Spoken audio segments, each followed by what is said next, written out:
worship you. We worship Alléluia. Alléluia.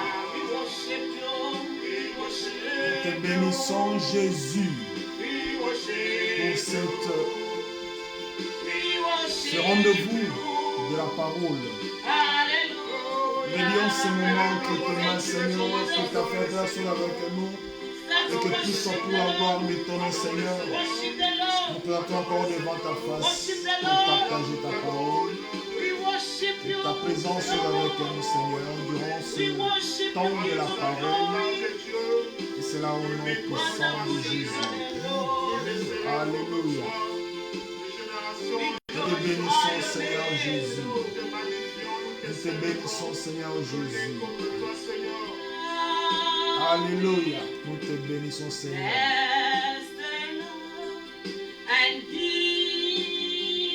Alléluia. Adore le Seigneur. Ah oui. Bless His name And give Him glory.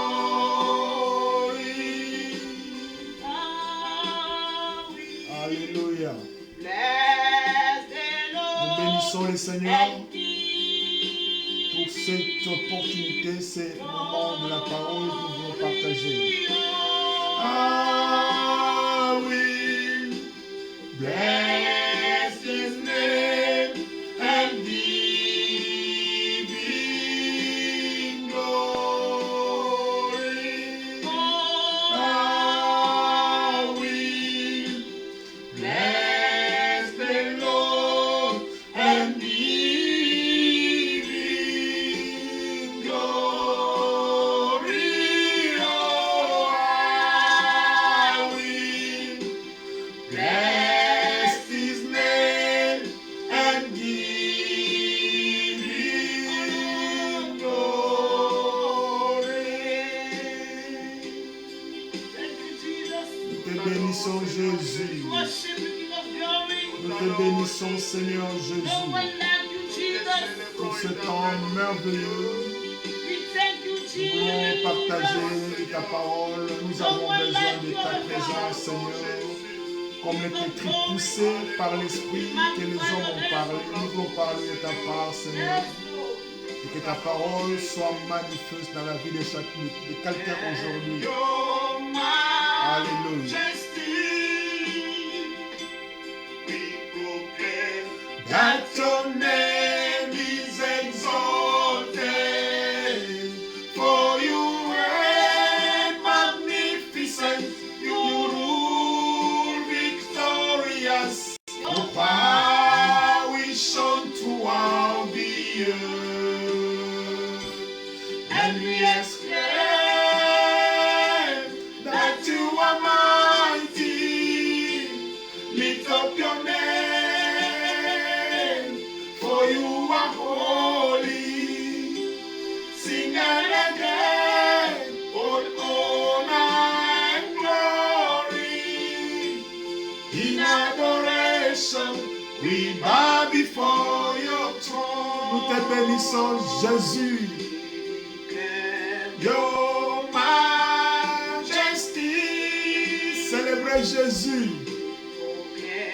That your name is exalted, for you reign magnificent, you rule victorious, your power is shown throughout the earth, and we exclaim that you are mighty. Lift up your name. For you are holy. Sing and again, all honor and glory. In adoration, we bow before your throne. Amen. Que le Seigneur soit exalté. Nous voulons encore partager de sa parole aujourd'hui. Alléluia. Amen, amen, amen. Que le Seigneur vous bénisse. nous voulons encore aujourd'hui, par la grâce de Dieu, parler de sa part. Que le Seigneur vous bénisse. Nous voulons encore prier, encore dédier ces temps, ces instances entre les mains de l'Éternel. L'Éternel notre Dieu, nous prions pour ce moment. Je prie pour ma soeur et mon frère qui est connecté maintenant ou qui vont suivre cette vidéo, Seigneur, que ta faveur et ta grâce soient magnifiées dans leur vie. Nous parlons de la foi, Seigneur, fortifie la foi de tout un chacun. Au nom de Jésus, nous avons ainsi prié. Amen. Que le Seigneur vous bénisse. Nous allons prendre une trentaine de minutes pour parler de la parole de Dieu. Comme nous l'avons dit la dernière fois, si l'Éternel le permet, nous reviendrons pour parler de sa part. Nous parlons de la foi. Mais avant de parler de la foi aujourd'hui, nous allons toujours dans notre passage habituel dans le livre d'Apocalypse chapitre 1 au verset 3. Et dans Apocalypse chapitre 1 verset 3, il s'agit d'une prophétie que l'apôtre Jean a écrit. Il est écrit: heureux celui qui lit et ceux qui entendent les paroles de la prophétie et qui gardent les choses qui y sont écrites. Pourquoi? Car le temps est proche. Voilà pourquoi nous insistons durant ce temps de la parole, de l'exhortation, que notre foi soit basée non pas sur les choses de ce monde, que nos foi soient basées sur la parole de Dieu. Nous insistons sur la parole de Dieu car seule la parole de Dieu peut faire que notre foi soit forte. Seule la parole de Dieu est efficace pour soutenir nos foi. Voilà pourquoi il est temps que nous retournons non pas dans les histoires, mais dans la parole de Dieu. Non pas dans les histoires que les hommes créent, mais dans la parole de Dieu. Questionnez la parole de Dieu. Cherchez la pensée ou la volonté de Dieu pour ce temps. Cherchez la pensée de Dieu pour ta vie aujourd'hui. Il y a des choses que Dieu veut faire dans ta vie. Il y a des choses que Dieu veut révéler dans ta vie. Mais tu trouveras ces choses lorsque tu rentres et tu cherches la pensée de Dieu dans sa parole pour ta vie aujourd'hui. Voilà pourquoi nous parlons de la parole. Nous parlons de la foi. Aujourd'hui, nous parlerons de la puissance de la foi. Nous connaissons tous Hébreux chapitre 11, verset 1. La Bible déclare: or, la foi est une ferme assurance des choses qu'on espère, une démonstration de celles qu'on ne voit pas. Nous avons dit la dernière fois que la foi a un lien avec l'invisible. La foi n'a pas besoin de preuves. La foi a un lien avec l'invisible. Et la foi Dieu aime la foi. Lorsque Dieu regarde dans ta vie, la première chose que Dieu cherche, c'est la foi. La foi doit plaire à Dieu. Nous avons dit la dernière fois, sans la foi, il est impossible de lui être agréable. Nous ne pouvons pas plaire à Dieu si nous n'avons pas la foi. La foi est la base de la vie chrétienne. Aujourd'hui, par rapport aux événements qui arrivent dans le monde, beaucoup de gens commencent à perdre la foi. Voilà pourquoi l'Éternel nous inspire à parler de la foi. Parce qu'il y a beaucoup de gens qui croient, mais qui ne croient plus à la parole. Ils croient plus à ce que les gens disent, ce que les informations disent, ce que le monde dit, ce que le monde dit, ce que les gens disent dans la rue. Les gens ne croient plus dans la parole. Ou s'ils croient, ils croient peu seulement de la parole de Dieu. Dieu nous interpelle aujourd'hui. L'Éternel nous interpelle tous que nous puissions retourner dans la parole. Retournons dans la parole de Dieu. Il est très important de retourner dans la parole, que nos foi soient basées dans la parole. Nous allons lire le premier passage, c'est dans le livre de Jean chapitre 14. Jean chapitre 14, à partir du verset 12, il est écrit. Nous allons lire certains versets, car notre foi doit être basée sur la parole de Dieu. Jean chapitre 14, à partir du verset 10, à partir du verset 12, le Seigneur parle et il dit: en vérité, je vous l'ai dit, celui qui croit en moi fera aussi les œuvres que je fais, et il en fera de plus grandes. Pourquoi? Parce que je m'en vais au Père. Ici, c'est le Seigneur qui parle à ses disciples. Il était en train de parler à ses disciples avant de monter au ciel. Avant d'aller au ciel, il parle à ses disciples. Il leur donne les dernières instructions. Et au verset 12, il dit à ses disciples: en vérité, je vous l'ai dit, celui qui croit, celui qui a la foi en moi, celui qui croit en moi fera aussi les œuvres que je fais. Il était en train de donner un message aux disciples. qu'il y a des choses que nous devons faire sur la terre. Parce que lui part au ciel. Il dit, je pars. Je m'en vais au Père. Des choses que je fais sur la terre doivent être faites sur la terre. Vous devez le faire sur la terre. Vous pouvez le faire sur la terre. Si seulement si vous avez la foi en moi. Il dit encore quelque chose dans ce passage. Il y a des choses qui doivent être faites sur la terre. Le miracle, on ne fera pas de miracle au ciel. Non, il n'y aura pas de miracle au ciel. Au ciel, il n'y aura pas de miracle. Le miracle, c'est sur la terre. Au ciel, nous serons dans la gloire. Nous serons dans la gloire chantant, adorant notre Dieu. Et ceux qui continueront à croire sur la terre, ceux qui croiront dans la parole de Dieu sur la terre, auront des couronnes. Nous avons vu ça la dernière fois. Il y a la couronne qui est réservée aux justes ou aux gens qui vont rester fidèles dans la parole de Dieu. Ils seront couronnés de gloire. Au ciel, il n'y aura pas de miracle. Le miracle, c'est ici. Le Seigneur parle à ses disciples et dit, il leur donne encore un message, il dit, il y a des choses que vous devez faire. Vous êtes émerveillés quand vous me voyez faire des miracles. Vous êtes émerveillés quand vous voyez faire de ressusciter le mort. Quand je change l'eau en vin. Quand je guéris les malades. Quand je chasse des lépreux. Quand je fais toutes ces choses-là, je marche sur l'eau. Je fais terre au vent et à la tempête. Vous êtes émerveillés. Ces choses doivent être faites sur la terre.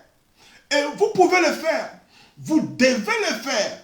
Car au ciel, vous ne le ferez pas. C'est ici que vous devez le faire. Moi, je m'en vais au Père. Mais vous pouvez le faire si vous avez la foi. Et Jésus continue, le maître continue, il dit au verset 13, et tout ce que vous demanderez en mon nom, je le ferai afin que le Père soit glorifié dans le Fils. Si vous demandez quelque chose en mon nom, je le ferai si vous m'aimez, gardez mes commandements. Garder mes commandements veut dire garder ma parole. Le commandement parle de la parole de Dieu. La foi doit être basée sur la parole de Dieu. Et Jésus dit, si vous pouvez faire, celui qui croit en moi, celui qui a la parole peut faire tout ce que moi je fais. Et si vous m'aimez, vous devez garder ma parole. Alléluia. La foi, nous avons dit la dernière fois, la foi est une confiance totale. Une confiance totale, sans faillir. La foi est une croyance. Alléluia. On a un petit problème. On parle de la foi. Alléluia. La foi est une croyance forte dans la parole de Dieu. La foi est une conviction spirituelle plutôt que sur une preuve. La foi n'a pas besoin d'une preuve. Pourquoi? La foi, c'est une conviction spirituelle. Pas une preuve. Tu n'as pas besoin d'une preuve. Donc, la foi est une confiance totale dans la parole de Dieu. Alléluia. Et la dernière fois, nous avons vu les valeurs de la foi. Nous avons dit que la plus importante puissance que tu possèdes sur la terre, c'est ta foi. Ce n'est pas tes biceps, ce n'est pas ton argent, ce n'est pas ton mari, ce n'est pas ta voiture, ce n'est pas ta maison. Mais la plus grande, la plus puissante, la plus importante puissance que tu possèdes sur la terre, c'est ta foi. Si tu perds la foi, tu perds tout. Ta foi est la seule chose qui fait peur au diable. Nous avons vu aussi que la foi, c'est ta croyance. La foi, c'est ta conviction. C'est la foi qui crée la confidence dans la vie. Pour être confident dans la vie, tu dois avoir la foi. Si tu perds la confidence, tu n'auras plus la confidence. Si tu perds la foi, tu n'auras plus la confidence. C'est la foi qui crée la confidence. Lorsque tu perds la confidence, tu deviendras évasif, faible. Et lorsque tu es faible sur le plan spirituel, toutes les forces spirituelles vont courir vers toi pour détruire ta vie. La foi est très importante. La foi te protège même des assauts de l'ennemi. Alléluia. Si vous perdez votre foi, vous perdez tout. La foi est très importante. Et la foi, souvent, nous avons dit, se manifeste par l'épreuve. La foi se manifeste par l'épreuve qu'elle rencontre. Comment savoir si tu as la foi? Il doit y avoir un test de ta foi. Le seul moyen, la foi peut se manifester, c'est par un test. Alléluia. Votre foi est forte comme les tests auxquels elle survint. Si votre foi traverse une preuve, si votre foi survit après l'épreuve, C'est à ce moment-là que vous pouvez dire que vous avez la foi. Donc, ça sont les valeurs de la foi que nous avons vu la dernière fois. La foi est très importante. La foi peut passer par les épreuves. Mais si la foi résiste après les épreuves, là, tu peux dire que tu as la foi. Mais la foi a aussi un objet. Quel est l'objet de ta foi? Ta foi est basée sur quoi? La foi doit avoir un objet. Et la foi doit avoir un fondement. Une base sur laquelle elle doit se poser. Aujourd'hui, certaines personnes ont la foi sur l'argent dans les comptes à banque. D'autres ont la foi sur leur travail. Ils ont la foi sur leur force, leurs parents, leurs connaissances, leurs amis. D'autres aussi ont la foi sur leur capacité intellectuelle, leur sagesse humaine ou leur diplôme. Mais la vraie foi doit être basée sur la parole de Dieu. La force de la parole se trouve dans la parole de Dieu. Ta foi doit avoir comme base, comme fondement, la parole de Dieu. Et Jean dit au commencement était la parole était avec Dieu et la parole était Dieu. Elle était au commencement avec Dieu. Toutes choses ont été faites par elle et rien de ce qui a été fait n'a été fait sans elle. La foi est la base de toutes choses. La parole de Dieu la foi doit être basée sur l'objet de ta foi doit être la parole de Dieu. Amen. Nous parlons de la puissance de la foi. Ça, c'était une petite introduction. Car on va prendre quelques minutes, une quinzaine de minutes. Lorsque nous lisons maintenant le deuxième passage dans le livre de Luc chapitre 7, il parle, Luc chapitre 7 à partir du verset 1, la Bible déclare, après avoir achevé tout ce discours devant le peuple qui l'écoutait, Jésus entra dans Capernaum. Lorsque Jésus parlait, les gens entendaient. Un centenier, verset 2, Luc chapitre 7, verset 2, un centenier ou un officier romain avait un serviteur auquel il était très attaché. Un Romain, pas un Juif. Un Romain, non pas un disciple. Un centenier romain. Parce qu'à l'époque, la Palestine était dominée ou colonisée par les Romains. L'Empire romain colonisait la Palestine. Il y avait les Romains en Palestine. Et la Bible parle d'un Romain. Non pas d'un Juif qui avait une alliance par Abraham. Un Romain qui n'avait pas d'alliance. Un Romain ou un centenier, un officier romain, avait un serviteur auquel il était très attaché et qui se trouvait malade, sur le point de mourir. Verset 3, Luc chapitre 7. Ayant entendu parler de Jésus. Alléluia. Ayant entendu parler de Jésus. La foi vient de ce qu'on entend. La peur aussi vient de ce qu'on entend. Voilà pourquoi aujourd'hui, beaucoup de gens ont peur, perdent la foi parce qu'ils entendent beaucoup de mauvaises nouvelles. Ils entendent que ceci, ils entendent au corona, ils entendent ceci, ils perdent la foi. Que les choses ne marchent pas. Ceci, il y a des guerres, il y a ceci, il y a cela. Les gens ont peur, ils perdent la foi. Parce qu'ils entendent que de mauvaises choses. Ayant entendu parler de Jésus, la bonne nouvelle, ayant entendu parler de Jésus, il lui envoya quelques anciens juifs, des juifs, pour lui prier de venir guérir son serviteur. Ce centenier romain a eu la foi lorsqu'il a entendu parler de Jésus. Oh, Jésus guérit les malades. Ah bon? Jésus ressuscite les morts. Oh, Jésus purifie les lépreux. Jésus fait ceci. Il y a eu la naissance de la foi dans le cœur de ce centenier.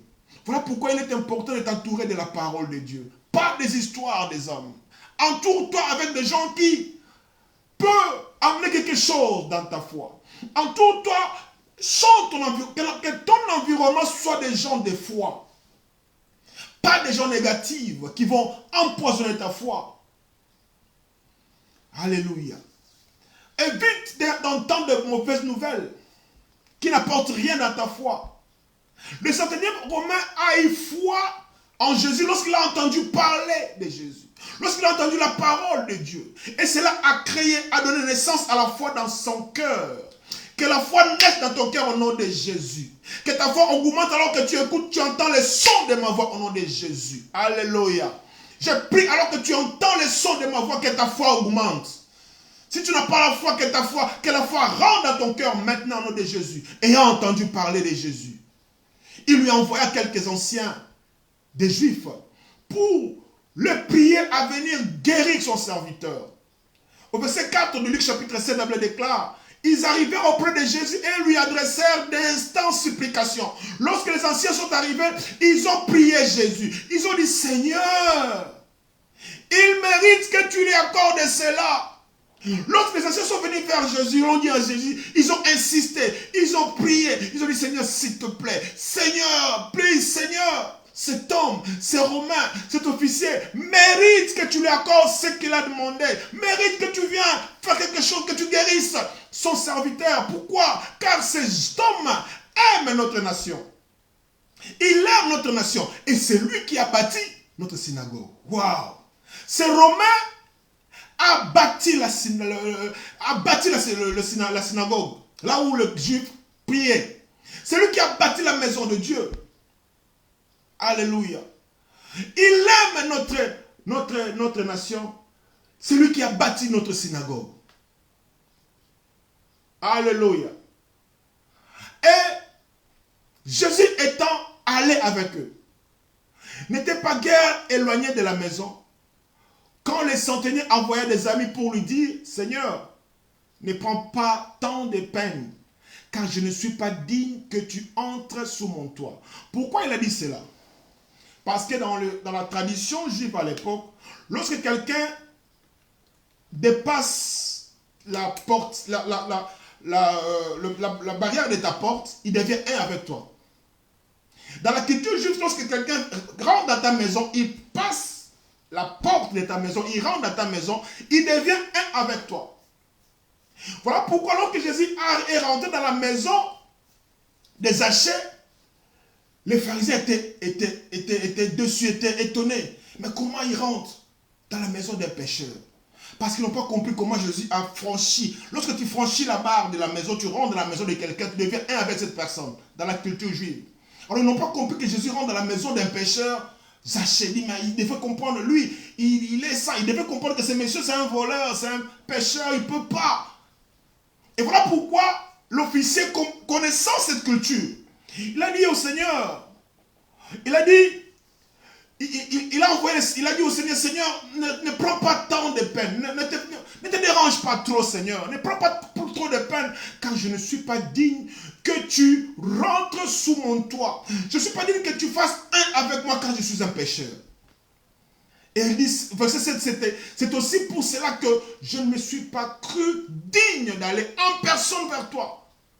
Je me suis senti indigne, je me suis dit, non, il faut que j'envoie des anciens, des juifs pour aller vous appeler. Moi, je ne veux pas, je suis indigne de venir devant toi. Mais, verset 7, il dit au Seigneur, dis un mot, et mon serviteur sera guéri. Ça, c'est la clé. Alléluia. Dans d'autres versions, il est écrit, dis la parole. Alléluia. Dis seulement la parole. Et mon serviteur sera guéri. Ces centeniers romains qui n'avaient pas l'alliance, qui a eu la foi seulement en écoutant ce que Jésus faisait. La foi était née dans son cœur. Ces serviteurs, ces Romains, ces centeniers, a eu la révélation de la foi, a eu la révélation de la parole de Dieu. Il a compris que il y a la puissance dans la parole. Il a compris, il a dit au Seigneur, ne te dérange pas, là où tu es, tu peux simplement dire la parole.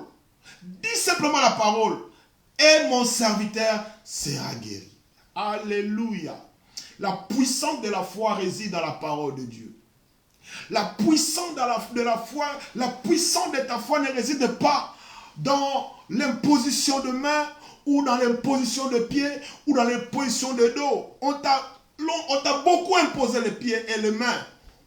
Maintenant, il est temps pour toi que tu croies à la parole. Alléluia. Il est temps pour toi que tu mettes ta foi sur la parole. Il y a la puissance de la parole. Ce centenier a eu la révélation de la parole. Il a dit au Seigneur, la foi à ta parole, dis seulement la parole. Relâche la parole, Seigneur. Relâche la parole. Et là où mon serviteur sera guéri. Au son de ma voix, que la parole de Dieu ressuscite tes espoirs au nom de Jésus. Que la parole de Dieu touche ton problème et amène la solution au nom puissant de Jésus. Au son de ma voix. Que la parole de Dieu touche ta vie et amène la révolution, amène le miracle, amène la guérison au nom puissant de Jésus. Alléluia. Le centenier a eu la révélation de la parole. Il a dit, Seigneur, dis seulement la parole et mon serviteur sera guéri. Alléluia. Et il continue dans Luc chapitre 7, verset 8, il dit, car moi qui suis soumis à des supérieurs. Il explique maintenant la raison de sa foi. Moi je suis soumis à des supérieurs. J'ai des soldats sous mes ordres. Et j'ai dit à l'un, va, et il va. À l'autre, viens, et il vient. Et à mon serviteur, fais cela, et il le fait. Lorsque Jésus entendit ces paroles, la Bible déclare, il admira les centeniers. Alléluia. Lorsque Jésus a entendu les paroles de ces centeniers, il a admiré. Et se tournant vers la foule, car Jésus, quand il marchait avec la foule. Jésus se tournant vers la foule qui les suivait et dit, je vous l'ai dit même en Israël. Je vous l'ai dit même parmi ceux qui ont l'alliance avec l'alliance. Je n'ai jamais trouvé une aussi grande foi. Alléluia. Jésus a témoigné la foi de ses centeniers. Jésus a témoigné la foi de ses centeniers car les centeniers a trouvé la révélation de la puissance dans la parole de Dieu.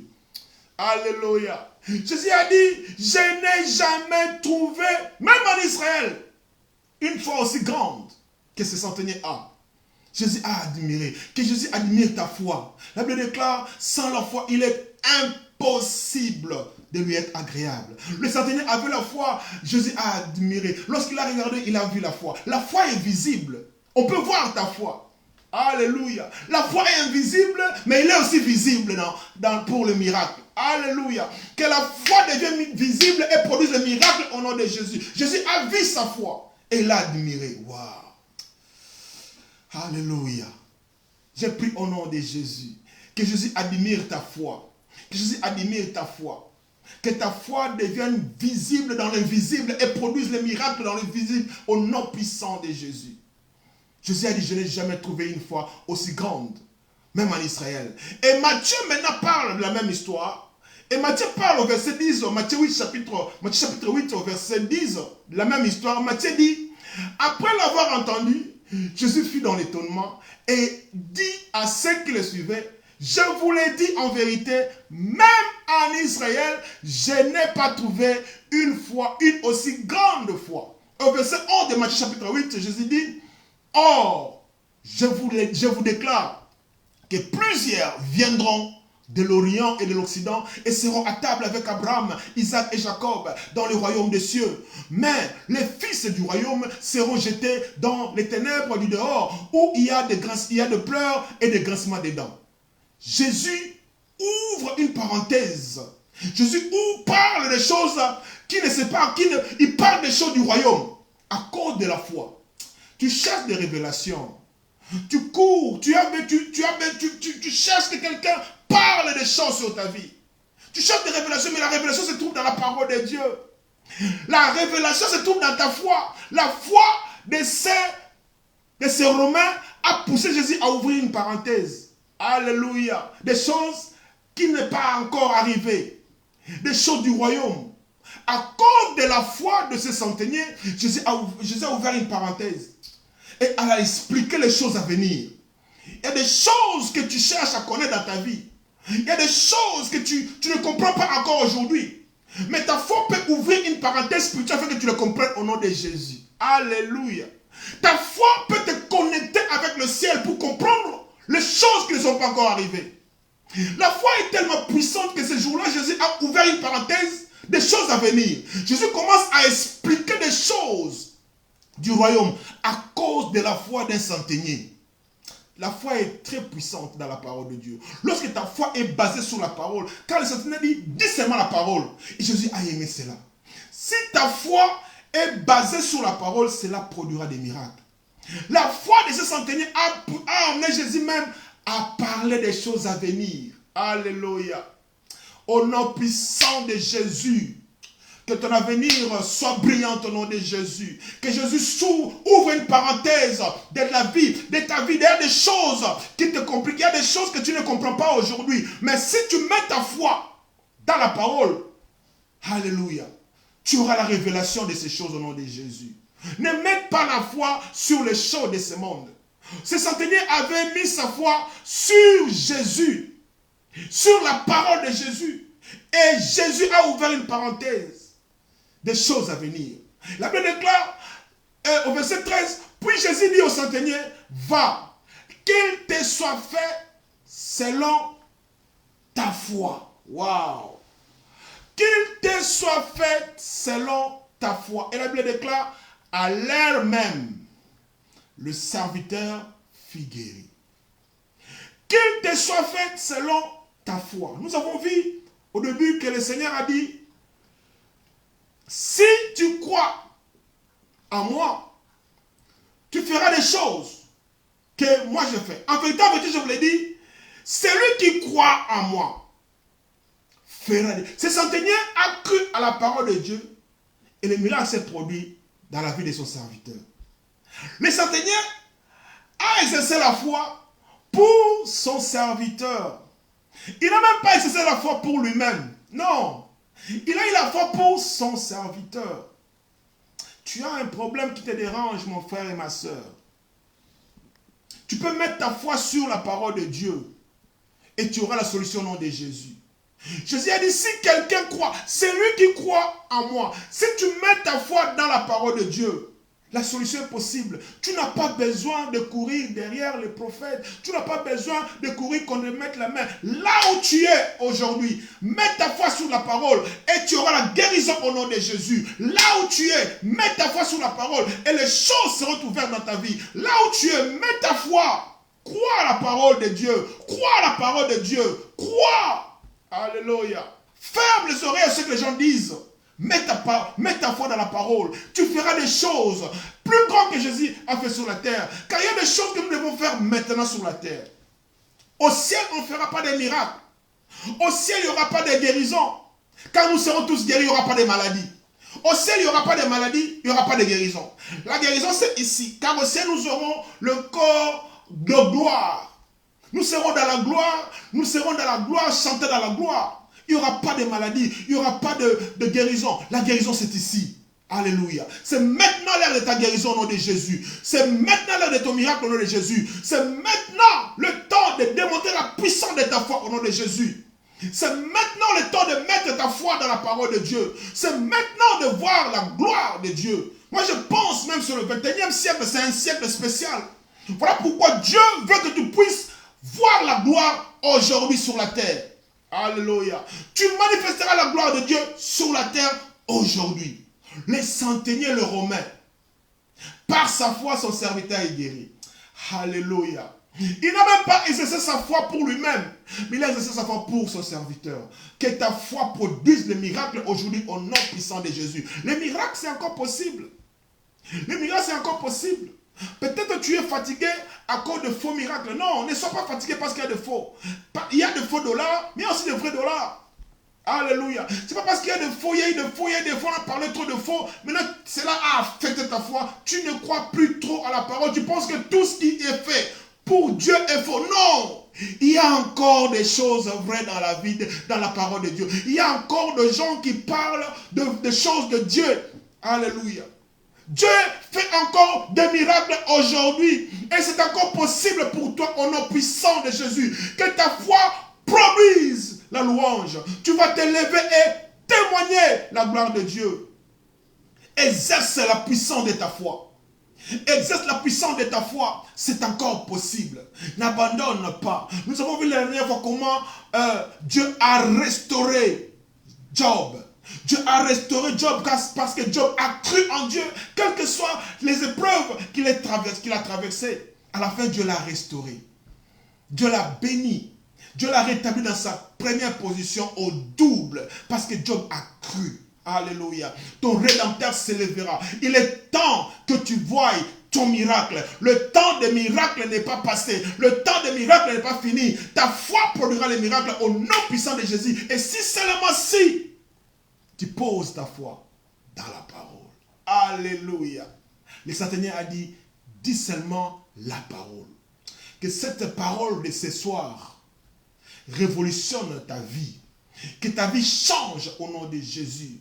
Que les choses ne restent plus les mêmes.